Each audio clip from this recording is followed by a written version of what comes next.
નમસ્તે મિત્રો, જિગ્નેશ મેવાણી।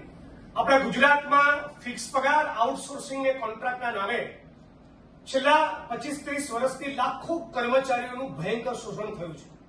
આશા વર્કર હોય, આંગણવાડીની બેન હોય, જીઆઈએસએફના જવાન હોય, સફાઈ કામદાર, મલ્ટીપર્પઝ હેલ્થ વર્કર, ડીઆરડીએના મિત્રો, હોમગાર્ડના જવાનો, પંચાયતના પટાવાળા, કમ્પ્યુટર ઓપરેટર વીસી કે શિક્ષક મિત્રો।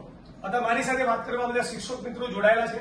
એક લાંબો સંવાદ કર્યો અને સાથે મળીને નક્કી કર્યું છે કે ગુજરાતમાં તો 1 લાખથી વધારે શિક્ષકોની ઘટ છે, શાળાઓની ઘટ છે, વર્ગખંડોની ઘટ છે અને શિક્ષણનું તંત્ર અત્યંત ખાડાઈ ગયેલું હોવા છતાં રાજ્યની સરકાર ભણાવવા તૈયાર એવા BEd pass, MEd pass, PTC કરેલા, ટેટ ટાટની એક્ઝામ પાસ કરેલા આ યુવાન લોકોને શિક્ષક તરીકે ફરજ ઉપર હાજર કરવા તૈયાર નથી, ભરતી બહાર પાડવા તૈયાર નથી। હત્ય છે કે 8 વર્ષે 1 લાખથી વધારેની ઘટ સામે 8 વર્ષના અંતે 66,000 જેટલા લોકોએ ટેટ ટાટની એક્ઝામ પાસ કરી, પણ સરકારે એમાંથી લેવાનું નક્કી કર્યું 10,400।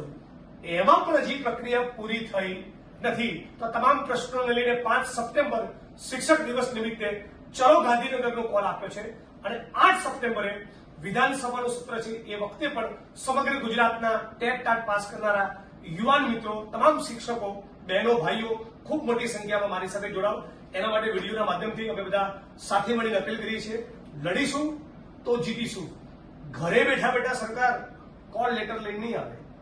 આટલા વર્ષોથી સરકારે તમને નોકરી આપવાની હોત તો આપી દીધી હોત। એટલે લડીએ, સંઘર્ષ કરીએ, ઇન્કલાબ કરીએ।